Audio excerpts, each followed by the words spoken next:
ఇక్కడ ఉన్న వాళ్ళు ఎవరు కూడా అధ్యక్ష, ఎవరికి డబ్బులు అవసరం లేదు, ఎవరి పనులు వాళ్ళకు ఉన్నాయి, ఎవరి జీవితాలు వాళ్ళకు ఉన్నాయి, ఎవరు వ్యాపారాలు వాళ్ళకు ఉన్నాయి. నేను ఈ బిల్డింగ్ కట్టేదానికి ఎమ్మెల్యే గారికి 10 లక్షల రూపాయలు లంచం ఇచ్చినాను.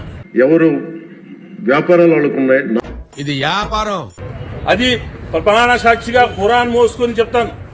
పచ్చి బట్టలతో ఎక్కడొచ్చి పిలిచి చెప్పినా 10 లక్షలు ఇస్తాను. ఆయన 50 లక్షలు డిమాండ్ చేస్తాడు. ఇది వ్యాపారం. మేము 40 లక్షలు ఇవ్వము. 40 లక్షలు దొంగతనం చేస్తామా? మా జగన్ మేము కట్టిన 10 లక్షల రూపాయలు నేను ఇచ్చింది వాస్తవము. ఏ ఖురాన్ మీద చెప్తాను. ఇక్కడ ఉన్న వాళ్ళు ఎవరు కూడా అధ్యక్ష, ఎవరికి డబ్బులు అవసరం లేదు. పచ్చి బట్టలతో ఏ గుడిలో ఏ మసీదులో గానీ పిలిపించి నన్ను చేపెట్టి చెప్పండి నేను చెప్తాను.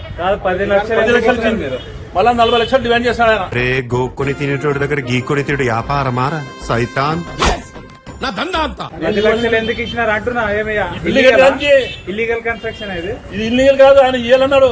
ఇస్తే కట్టిస్తాను లేకుండా లేదు ఫోన్ చేస్తాడు. ఎవరు వ్యాపారాలు వాళ్ళకు ఉన్నాయి. అంటే ఒకసారి ఇది చాలా మీకు ఇప్పుడు చూపించింది జస్ట్ ఏదో అంటారు కదా, ఒక చిన్న మచ్చు తునక మాత్రమే. ఇలాంటి చాలా ఉన్నాయి, ఇంకా దాచాం కుప్పలుగా.